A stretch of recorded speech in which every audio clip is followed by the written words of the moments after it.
Сол үшін барлық үйді генеральный уборка жасайсыңдар. Сонда қонақтар келеді ма? Ал не сонда? Үйді қонақтар келетін кезінде ғана жинаймыз ба? Алау, тұр орныңнан. Тұр жина. Ана ойыншықтарды орнына қой, киімдеріңді бүктеп салып қойыңдар полкаға. Мен қазір келгенше тап-таза болсын. Ну, мам, ертең сирағына шашулы болады. Онда мен сендерге ақша беремін.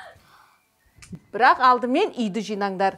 Бөлмелеріңді, киімдеріңді, сосын барып ойыншықтарыңды жинаңдар. Е? Келістік пе? Келістік. Болды.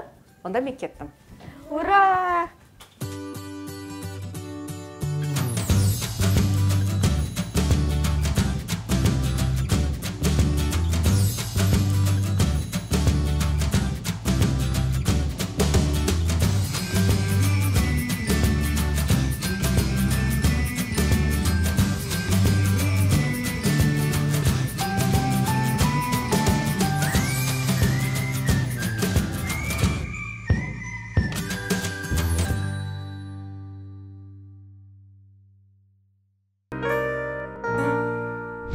Қыздар, бұлай болмайды.